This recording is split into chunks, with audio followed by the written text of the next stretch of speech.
Boa noite, irmãos. É bom demais, sempre bom estar aqui com vocês na casa do Senhor, nesse tempo de entrega, de adoração, tempo em que nós entendemos que Deus tem falado para nós, amém? Deus tem falado com essa igreja, Deus tem falado com as pessoas que vêm aqui, Deus tem sido gracioso, tem sido glorioso, e a gente fica feliz por saber que Deus tem tornado esta igreja, uma palavra do Ronaldo que me tocou, porque é a verdade que tem acontecido aqui, uma igreja relevante, verdade, uma igreja relevante. Nós temos nos empenhado, Deus tem nos ajudado, tem trabalhado na nossa vida, e Ele tem feito com que a gente trilhe um caminho de busca, um caminho de entrega, um caminho de sacrifícios, um caminho de entendimento, que temos aqui uma missão muito importante. Uma missão muito importante. Nós, como igreja do Senhor, nós como discípulos de Jesus, fomos colocados aqui com o encargo de dar continuidade no plano de Deus. Você acredita nisso? Dar continuidade no plano de Deus, de ganhar as pessoas, de derrubar as portas do inferno, de estabelecer a igreja de Jesus, de receber poder do Senhor, um poder diferente, um poder não igual ao poder que o mundo tanto busca. Não é poder para ser importante, não é poder para mandar no outro, não é poder para subjugar as pessoas, mas é poder para abençoar a vida do outro. Isso é maravilhoso. Pensa um pouco. Você recebendo o poder de Jesus, você recebendo unção de Jesus, você recebendo graça de Jesus, e Jesus trabalhando na nossa vida, na minha vida, na sua vida, na vida da igreja, de forma que a igreja já está sendo relevante, já está causando impacto, já está mostrando para a vida primeiro daqueles que estão aqui, daqueles que vêm aqui, daqueles que participam das nossas celebrações, daqueles que têm ouvido os nossos desafios. Ontem foi um dia maravilhoso aqui para a nossa igreja. Quem esteve aqui? Levanta a mão, deixa eu ver. Levanta a mão, ok? Aqui tem poucas mãos levantadas. Mas sabe por quê? Grande parte está trabalhando ali agora. Grande parte está cuidando das nossas crianças. Mas nós tivemos aqui um dia, ontem, um encontro de líderes, a gente dá o nome de o Dia do Líder, justamente por esse exemplo que vocês viram aqui agora. O líder não ouve muito as mensagens, o líder não ouve muito as palavras, porque o líder nesse momento agora ele está trabalhando, servindo, ajudando de alguma maneira. Alguns estavam aqui cantando, já estão aí assentados conosco, outros estão ali no Ministério Infantil agora nesse momento. Tem pessoas que estão orando por essa celebração, tem pessoas que estão envolvidas em outras áreas, e tem pessoas que estão agora nesse feriado prolongado, aproveitando um pouco de descanso, e glória a Deus pela vida deles. E o dia ontem foi maravilhoso. À noite tivemos 20 pessoas, líderes da nossa igreja, sentadas ali naquela sala, onde Deus nos deu uma palavra abençoadora, amém? Verdade para vocês que vieram? Uma palavra de incentivo, uma palavra de ânimo, uma palavra que fala para nós: vamos continuar, estamos no caminho certo, Deus está abençoando a nossa igreja. Glória a Deus por isso. Deus está abençoando a nossa igreja. Tomamos algumas decisões importantes. A primeira decisão muito importante está no informativo de vocês, logo na capa.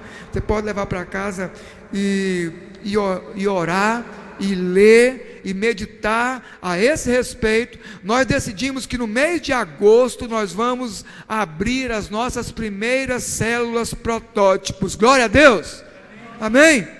as primeiras células protótipos, o início agora na prática, já treinamos pessoas, já investimos na vida de pessoas, já estão capacitadas e vão continuar treinando, vão continuar se empenhando. Deus está trabalhando na nossa vida e em agosto nós iniciamos com carga total, amém?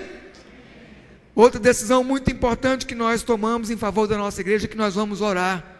Orar é o que nos dá gás, são as armas de Deus a nosso favor, é a busca de Deus, porque nós não conseguimos, nós não temos força, nós não temos poder, o poder do inferno, ele é muito forte, Lúcifer, ele é muito poderoso, nós não conseguimos vencê-los por nós mesmos, então nós entendemos que Deus nos deu uma arma muito poderosa, que é a oração, a busca dEle. Me chame, fale comigo, me peça, acredite em mim e eu vou lutar com vocês. Tantos exemplos, tantos momentos que nós temos na história bíblica, momento em que o exército de Israel foi para a guerra, e ele era mais ou menos umas 10 vezes menor do que o outro povo que vinha para lutar contra ele, porque eram vários povos que se juntaram, e Deus falou assim: eu vou lutar por vocês, podem ir. E quando ele chegou lá no cume lá do morro, que ele olhou para baixo, todo o exército inimigo estava morto. Eles lutaram entre eles mesmos se mataram. Os anjos do Senhor provocaram isso, e Deus vem nos dando vitória. Nós vamos orar, e vai acontecer assim, durante esta semana e algumas semanas daqui para frente, cada líder vai orar com seu cônjuge em casa, todos os dias, vai interceder pela igreja, vai escolher um dia da semana e vai fazer jejum, vai jejuar naquele dia, buscando do Senhor, buscando de Deus, vai colocar suas questões diante do Senhor, vai pedir que Deus o livre do mal, para que ele esteja fortalecido e pronto para a batalha que nós temos pela frente. São questões muito importantes da nossa igreja. E outra coisa também que nós entendemos que é necessário e vamos estabelecer a partir de domingo que vem, é o dia da visão aqui na nossa igreja. O dia da visão. Bill Hybels tem uma frase muito interessante que ele fala assim, que a visão escoa. Vocês já ouviram isso? A visão, ela se perde quando ela não é falada, quando ela não é repetida, quando ela não é pronunciada, quando as pessoas não ficam mastigando. É por isso que a gente escreve nos painéis, sabe, para as pessoas saberem o nosso rumo, a nossa direção. E nós teremos no domingo que vem um dia muito importante na nossa igreja, que é o domingo da visão, o dia da visão, que nós queremos impactar você, queremos incentivar você, queremos passar para você a visão que Deus nos deu. Deus nos deu uma visão maravilhosa. Nós seremos uma igreja em células que ama a Deus e que vai transformar o mundo. Amém? Quando eu falo transformar o mundo, eu estou falando do mundo mesmo. Eu não estou falando só do Parque Ateneu, eu estou falando do Parque Ateneu, eu estou falando de Goiânia, eu estou falando de Brasil, e eu estou falando dos países fora do Brasil. Nós queremos ser uma igreja tão relevante, tão impactadora, tão vibrante, que as pessoas vão olhar para o Parque Ateneu e falar assim: como que uma igreja de bairro consegue isso? E nós vamos falar: é o poder de Deus. É o poder de Deus, é Jesus conosco, é Jesus, ativando o potencial que há na vida de todo aquele ser humano que se entrega para Ele. E é por isso que é muito importante a gente ter algumas convicções na nossa mente, algumas convicções no nosso coração, ter algumas palavras de firmeza, de forma que não haja dúvida. Não pode haver dúvida, não pode haver sombra de dúvida a respeito de algumas coisas que são, imperativas na vida nossa como igreja. Algumas convicções, serão 3 mensagens. Eu abro hoje com a primeira mensagem, no domingo, sem ser o domingo que vem, no outro domingo, o pastor lá dá continuidade com a segunda mensagem, depois teremos a terceira mensagem, e são convicções importantíssimas na vida de quem quer ser discipulador de Jesus, quem quer discipular pessoas para Jesus. Nós entendemos que levar o Evangelho a todos e transformar as pessoas em discípulos de Jesus é a nossa missão. É a nossa missão, nós fomos chamados para isso. Jesus estabeleceu a sua igreja para derrubar os portões do inferno e dar prosseguimento em ganhar pessoas para o reino dele, através de mim, através de você, através das pessoas. Esse foi dado a nós, foi dado à nossa igreja, a Igreja Batista do Parque Ateneu, e a Embrapa vai ser relevante nesse processo de Deus. Nesse processo de Deus, Jesus tem um coração nas multidões, Jesus tem um coração nas pessoas, Jesus quer olhar para cada pessoa e ser relevante também na vida dela, ser importante na vida dela. Jesus quer olhar para mim e falar assim: nossa, que bom, olha lá, Jaelson, meu servo fiel. Como ele olhou lá para Jó e falou assim: olha lá Lúcifer, olha lá Satanás, meu servo fiel, olha para ele. E ele teve muitos embates, muitas lutas. No final ele foi multiplicado de muitas vezes mais daquilo que ele já havia possuído, porque ele foi um servo fiel, ele confiou, ele tinha plena convicção naquilo que ele acreditava. As pessoas vinham falar com ele e ele continuava temente a Deus. Sua esposa vinha tentar tirá-lo do caminho e ele continuava temente a Deus, porque ele estava certo naquilo que cria, naquilo que ele acreditava. E é por isso que hoje nós vamos trabalhar a respeito da primeira convicção que a igreja de Jesus não pode perder de vista. Glória a Deus. E a igreja de Jesus precisa olhar para Jesus e entender que Jesus é Rei e Senhor. Amém?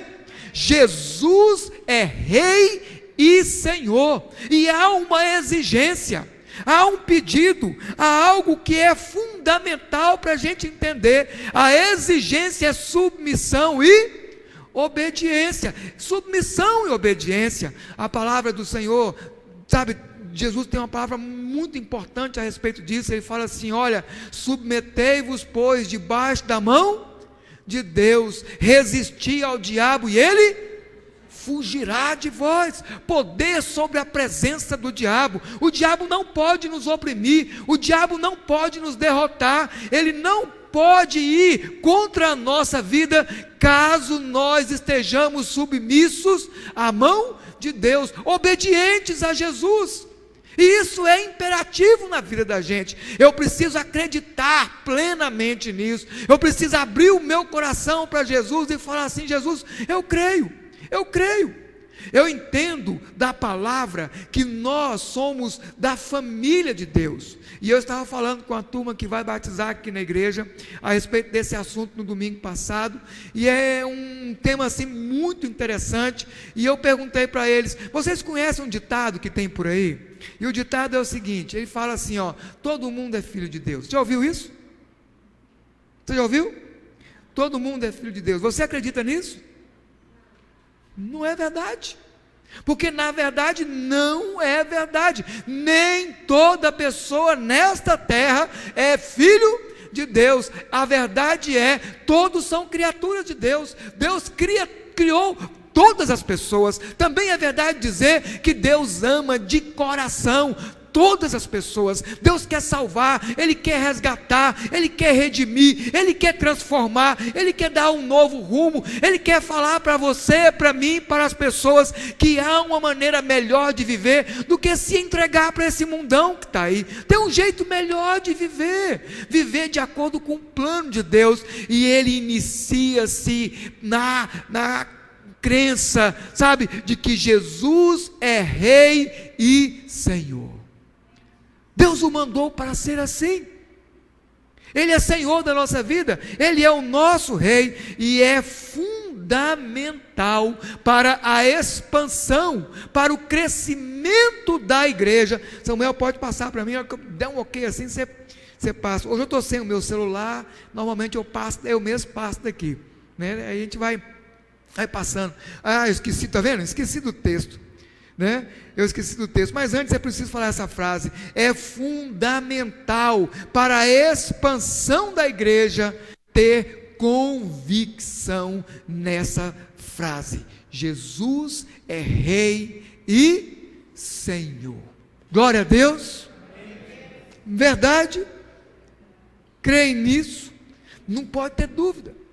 Não pode ter dúvida. Jesus é Senhor, Jesus é Rei. E o texto, pode voltar, Samuel, para nós, o texto em Lucas 4, 31 a 36. Quem trouxe Bíblia, abre, é importante. Trouxe caneta, também é muito importante que você risque, que você sublinhe, que você escreva alguma coisa que o Senhor, sabe, sabe quando você passa aquele fluorescente assim, Deus às vezes, quando a gente está lendo, abre aquele fluorescente na frente da gente, e aquele texto é Deus conversando com você, é Deus falando com você. Então pega a caneta, pega o lápis, sublinha aquilo que você vê que é importante. Quem não trouxe Bíblia, acompanha aqui, está ali, para a gente poder acompanhar. Então o texto em Lucas, capítulo 4, verso 31 a 36, a palavra do Senhor diz assim: então ele desceu a Cafarnaum, cidade da Galileia, e no sábado começou a ensinar o povo. Todos ficavam maravilhados com o seu ensino, porque falava com autoridade. Na sinagoga havia um homem possesso de um demônio, de um espírito imundo. Ele gritou com toda a força: ah! Que queres conosco, Jesus de Nazaré? Vieste para nos destruir? Sei que tu és o Santo de Deus. Jesus o repreendeu e disse: cale-se e saia dele. Então o demônio jogou o homem no chão diante de todos e saiu dele sem o ferir. Todos ficaram admirados e diziam uns aos outros: que palavra é esta? Até os espíritos imundos ele dá ordens com autoridade e poder, e eles saem. Oh, eu já podia parar aqui, né? três questões fundamentais nesse texto, para a gente começar a entender a realeza de Jesus, o poder de Jesus, a autoridade de Jesus. A primeira é que havia uma pessoa, um ser humano, que estava possuída por um demônio. Acredite, os demônios podem possuir as pessoas. Os demônios podem controlar as pessoas. Os demônios podem entrar no corpo da pessoa, dominar os seus gestos, dominar a sua mente, controlar completamente, falar através das pessoas e enganar os seus amigos, enganar as pessoas que estão ao seu círculo. Ontem mesmo eu disse aqui que nós temos, isso é um estudo, em média 30 pessoas que fazem parte do nosso círculo de convivência, e nós vamos influenciar essas pessoas para que elas creem do jeito que nós cremos. Mas o demônio também faz isso, e ele escolhe pessoas, e ele então trabalha na vida destas pessoas. O demônio age na vida das pessoas, e ele está aí no mundo fazendo isso. Às vezes você está conversando com o endemoniado e você não sabe, porque ele tem uma missão especial e específica para desacreditar as pessoas a respeito de Jesus. A segunda coisa que nós observamos aí é que o demônio fez uma confissão, e essa confissão estava representando todo o reino espiritual maligno. Ele falou em nome de todos: vieste nos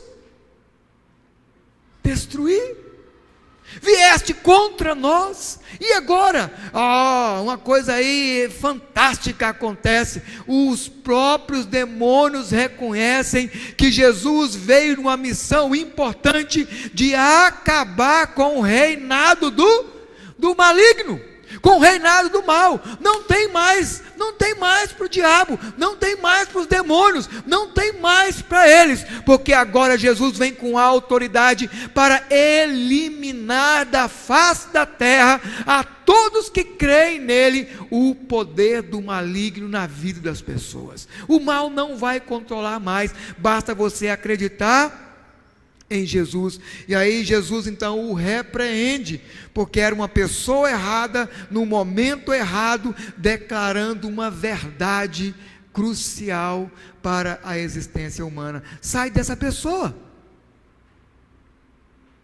não continue mais nesta vida.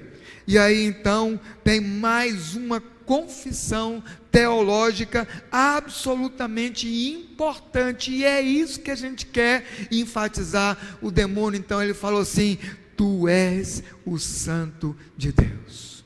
Glória a Deus. Jesus é o Santo de Deus. Santo de Deus. Santo de Deus. Na maioria das vezes em que é usada, aponta para uma realidade divina e real, divina e verdadeira, divina e imperativa, divina e aquela realidade que toma conta da vida das pessoas. Santo de Deus, Santo de Deus. Em relação a Jesus, essa palavra também pode ser usada como homem santo, que indica a natureza profética de Jesus, que indica a natureza messiânica de Jesus. Profética porque foi falado desde o nascimento da humanidade que viria uma pessoa que iria destruir o império do mal, e pisar na sua cabeça, para que ele não pudesse mais controlar a vida das pessoas. E esta profecia então se cumpre na vida de Jesus, se cumpre na pessoa do próprio Deus, do Filho de Deus, enviado para a terra, para então dar uma nova oportunidade para nós, uma nova chance para as pessoas de poderem então voltar para a realidade que Deus criou para nós no princípio de tudo, para que nós fôssemos as criaturas magníficas, as pessoas, brilhantes, criadas por Deus para ser parecidos com Ele, a sua imagem, a sua semelhança. Deus nos criou para isso. Sempre foi, desde o começo, a vontade de Deus, que nós vivêssemos nesse mundo como se nós fôssemos o próprio Deus, tementes a Ele, submissos a Ele, recebendo dEle tudo o que a gente precisa, de forma que a gente não precisa de nada, eu não preciso de nenhum esforço da minha parte para ser melhor do que eu sou, porque tudo Deus já planejou para mim, tudo Deus já planejou para você, desde o princípio. Essa é a vontade de Deus. Então aponta para Jesus como o profeta enviado do Senhor, profetizado desde o começo, com uma missão messiânica. E missão messiânica se traduz em ser o Messias, ser o caminho, ser a porta, ser aquele que leva as pessoas para o reino eterno. Santo de Deus, Santo de Deus. Jesus, quando ele vê as multidões, essa é uma palavra que aparece sempre. Jesus se compadece, Jesus, se condói, e compaixão, esse foi o tema de ontem. Compaixão é algo extraordinário criado por Deus na vida da gente. Compaixão é quando eu olho para as pessoas, é quando eu vejo as pessoas, eu sinto a dor das pessoas, é como se eu sentisse uma pontada no meu estômago, aquela prisão de ventre, aquela dor que vem de repente, e que não permite que você fique parado, que não permite que você fique inerte, e aquela dor o leva a tomar algum tipo de atitude, algum tipo de ação, em favor de sanar aquela dor, aquele problema que está lhe acontecendo. Isso é compaixão, quando eu olho para o outro, e é como se eu estivesse tendo uma dor de rins, que se rola no chão com aquelas pontadas, uma dor de coração, falando assim: algo precisa ser feito, algo precisa ser feito. E quando Jesus ele olha para as pessoas, em muitos textos você vai observar essa palavra, ele sente compaixão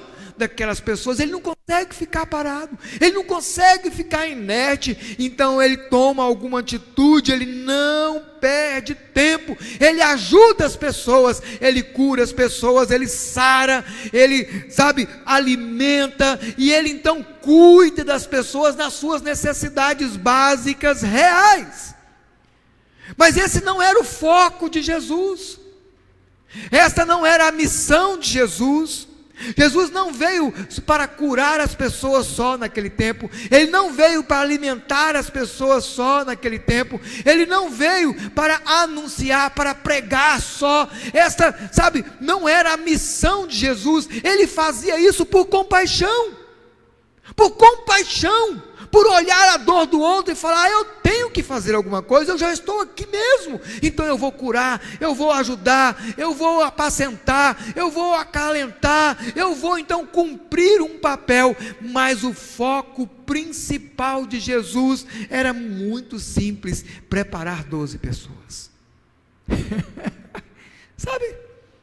Treinar 12 pessoas, cuidar de 12 pessoas. Foi isso que Jesus veio fazer. Ele veio preparar o terreno. Esse era o foco, ele não perdia o foco. E então, em Lucas 5:8, nós temos um momento na vida de Jesus em que ele chega na praia, e aí ele chama Pedro e os seus sócios ali de pescada, e ele pede o barco emprestado, porque aonde Jesus já estava aparecendo, as multidões estavam chegando, e aí então ele queria falar para todo mundo ali uma palavra poderosa, e ele pede o barco, ele sobe naquele barco, e ele então pronuncia a sua mensagem, todo mundo fica maravilhado.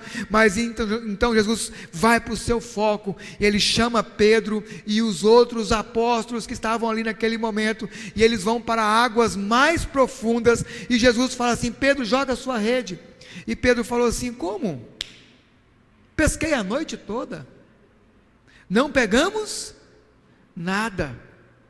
E Pedro, pescador experiente, homem habilidoso no mar, na profissão de pegar peixes, ele sabia com toda certeza que aquele lugar que Jesus mandou jogar as redes, não existia nenhum peixe. Do ponto de vista da profissionalidade, do ponto de vista do conhecimento técnico, do ponto de vista daquilo que ele sabia fazer, ali não tinha nada, absolutamente nada. Mas Pedro, diante da palavra de Jesus, ele então joga as redes, e depois eles não conseguiam mais puxar, devido à quantidade de peixes que ali tinha, e teve que chamar os outros pescadores para que eles conseguissem levar aquela quantidade de peixes. E diante desse milagre de Jesus, Pedro se joga na água, Pedro se lança fora, porque ele fala assim: esse negócio está errado, está fora do comum, não é, tem alguma coisa anormal. Esse que está aí só pode ser o Deus encarnado. Eu não sou digno de me apresentar diante dele assim. Então Pedro, ele faz um reconhecimento muito importante, e então ele fala assim: esse é Deus, esse é Deus. Tem um outro texto que nós queremos destacar, que está em Lucas também, na continuidade, Lucas 20 e 24, que é trazido para diante de Jesus um paralítico, e Jesus então cura esse paralítico. Mas Jesus, olhando para aquela pessoa e vendo a fé daquela pessoa, o jeito daquela pessoa, entendendo o seu coração, entendendo que ele estava amargurado, chateado, porque ele estava diante de Jesus, ele reconheceu o poder de Jesus, ele reconheceu a natureza divina de Jesus, ele reconheceu o senhorio de Jesus, e ele se apresenta ali para Jesus com a sua debilidade, com a sua fraqueza, com a sua doença, a sua enfermidade. E Jesus então fala assim que ele pode ser curado. Mas uma palavra antes, Jesus olha para ele e fala assim: os seus pecados estão perdoados.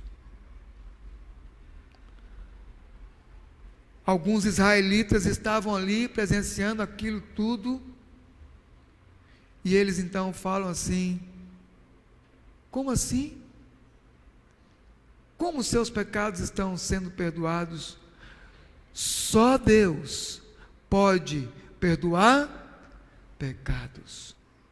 Só Deus pode perdoar pecados. Então, na verdade, o que nós observamos ali é uma declaração a respeito da soberania de Jesus, é uma declaração a respeito da missão verdadeira de Jesus, que Jesus veio para perdoar os pecados, que Jesus veio para salvar as pessoas, não necessariamente da sua enfermidade, da sua pobreza, da sua fome de pão do todo dia, não necessariamente das mazelas desse mundo, mas principalmente do impedimento às pessoas de entrarem no reino de Deus. Esta é a principal mensagem de Jesus, este é o principal imperativo da vida dele. Ele veio aqui para isso, e ele estava ensinando isso aos seus 12, e ele então ouviu isso: só Deus pode perdoar pecados. Então quem é este? E esta confissão do senhorio de Jesus implica em uma submissão completa da minha vida a Ele. Se Ele é Rei, se Ele é Senhor, se Ele é Deus, porque só Deus pode perdoar pecados, então eu preciso me convencer disso e me entregar e me submeter e falar assim: eu me submeto a Jesus, eu me entrego a Jesus. É só Jesus que pode controlar a minha vida, é só Jesus que pode fazer algo por mim. E essa convicção, ela tem que ser verdadeira na vida da gente. Eu não posso ter dúvida, absolutamente nenhuma dúvida. E a confissão do senhorio de Jesus implica em me submeter completamente a Ele, entregar minha vida, sabe? Eu posso ser poderoso, eu posso ser rico, eu posso ser milionário, eu posso ter tudo, eu posso até ter recebido aqueles 150 milhões lá, que foi dado para um desses que estão lá fora, e nada disso vai adiantar, porque nenhum valor monetário no mundo pode me levar para o céu. Nada no mundo pode me fazer estar diante da presença de Deus. Nada no mundo pode me ligar ao poder de Jesus. Nenhuma existência terrena pode fazer com que Jesus intervenha ao meu favor, a não ser se eu crer de todo o meu coração, convictamente confessar o senhorio de Jesus na minha vida. Ele é o meu Rei, Ele é o meu Senhor, Ele é o meu libertador, é Ele que confia em mim. Algumas pessoas podem dizer, sem medir consequência de suas palavras, essa frase que está ali. Eu acredito que vocês já ouviram, verdade? Quantas vezes você já disse isso? Eu já disse isso na minha juventude, minha adolescência, anos atrás. Quero ser livre e levar a minha vida como eu quiser. Quantas músicas, quantos autores, quantas novelas, quantos filmes, quantos programas de televisão. Essa é uma frase maligna, isso aí vem do diabo. Quem é que pode, pensar em ser livre nesse mundo que a gente vive?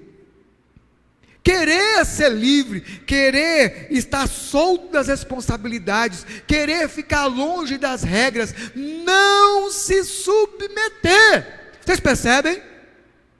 Não se submeter a nada, livre como se ele fosse um passarinho para voar, mas ele não percebe que os próprios passarinhos se submetem às leis da natureza, se submetem à aerodinâmica, se submetem ao jeito de voar. Se eles não se submeterem, pensa, um passarinho fala assim consigo mesmo: eu vou voar com uma asa só porque eu quero ser livre. O que acontece? Ele está lá em cima, e eu vou uma asa só, ele vai cair, porque existem leis naturais, existem regras. A existência de tudo no universo está baseado em leis, em firmamentos, em regras, em jeitos de fazer. Nós precisamos aprender a obedecer. Ser livre não é estar solto no mundo, isso não é ser livre, isso é um engano. Nós nunca podemos nos esquecer de que o segredo da verdadeira liberdade é a obediência, a submissão às regras estabelecidas. Inclusive, essa é a base da sociedade. Só existe uma sociedade ordeira se o povo que faz parte dessa sociedade se submeter às regras. Imagine você pegar o seu carro e ir pela avenida, e lá tem um pare, e você fala assim: não, eu sou livre, não quero parar não, vou embora. E aí? Aí vem o outro de lá que está cumprindo a regra direitinho e passa direto, porque ele tem a preferência. O que vai acontecer? Um desastre. E é isso que vai acontecer, um desastre, é um problema, quando nós queremos ser livres, quando nós não estamos submetidos às regras estabelecidas, quando eu entendo que eu sou dono do meu próprio nariz, e eu não tenho que dar satisfação a ninguém, só vai ser problema na sua vida. Você vai ter problema com seus filhos, vai ter problema com sua mulher, vai ter problema com seu marido, vai ter problema com seus amigos, vai ter problema com seu chefe. Você vai ser um insubordinado no mundo, e ninguém vai querer saber da sua presença. É mentira que eu estou falando? É assim que funciona. É assim que funciona. E aí então, quando nós olhamos para a vida eterna, quando nós olhamos para a vida espiritual, quando nós olhamos para a vida do ponto de vista de vida estabelecida por Deus, eu preciso entender que existem regras a respeito da existência eterna, e estas regras se passam pela obediência a Jesus. Obedecer a palavra de Jesus, obedecer o mandamento de Jesus, obedecer aquilo que Jesus disse: isso aqui você faz que você vai se dar bem, isso aqui você não faz, porque se fizer vai arrebentar com o seu nariz. Quer viver melhor? Submeta-se à palavra de Jesus. A pessoa empenhada na tarefa do discipulado precisa estar convicta do senhorio de Jesus. Ele é rei, ele é Senhor, e eu preciso me submeter, eu preciso obedecer. A soberania, ele é soberano, ele é o criador de todas as coisas, ele estava lá junto com Deus, quando Deus estabeleceu a existência do universo, quando Deus mexeu lá com o nada, e começou a gerar as coisas, e começou a fazer as coisas, Jesus estava lá com Deus, ele fez parte de toda a criação, ele é Senhor mesmo, ele é o dono mesmo, e não adianta eu querer brigar com ele, não adianta eu bater de frente, não adianta eu querer mandar na minha vida, porque ninguém nesse mundo é dono do seu próprio nariz. Ninguém, absolutamente ninguém. Então, é importante, sabe, isso entrar na nossa mente, é importante que isso faça parte da nossa existência. E aí, a obediência ao Senhor é que produz santidade, é o que produz respeito, é o que produz reverência, e principalmente dependência de Deus. Dependência de Deus. Eu não posso nada, quem pode é Deus. Eu não sou dono de nada, tudo é de Deus. E Deus então envia o seu filho amado, o seu único filho, envia ele para o mundo. para salvar as pessoas. E aí quando Jesus chega no mundo para estabelecer o seu plano de salvação, o seu plano de condução às pessoas à eternidade, ele então entende da parte de Deus que é preciso usar as próprias pessoas. Vocês entendem isso? É preciso usar as próprias pessoas. Então eu vou treinar as pessoas. Então eu vou ensinar as pessoas. E aí ele escolhe: fulano vem, siga-me, fulano vem, siga-me, fulano. E ele escolhe só 12. Ele escolhe só 12. E Jesus leva 3 anos e alguns meses. Ele leva 3 anos caminhando com aquelas pessoas, ensinando pela prática, ensinando pelo conteúdo, fazendo, pedindo para fazer, orientando, repetindo, tendo paciência, dando uma chance, 2 chances, 3 chances. Vamos orar juntos. Chama para orar, vai para o monte, busca a presença de Deus. Os próprios santos do Senhor descem lá para conversar com Jesus. E eles olham que vão fazer tendas para que eles continuem aqui. Não é para fazer tenda, é para você aprender a depender, é para você aprender a obedecer. Consegue orar mais um pouquinho comigo? Entendem? Submissão, obediência, essas são as exigências que vão produzir na minha vida aquilo que eu chamo de santidade. Nós falamos isso no domingo passado, foi uma mensagem só sobre isso.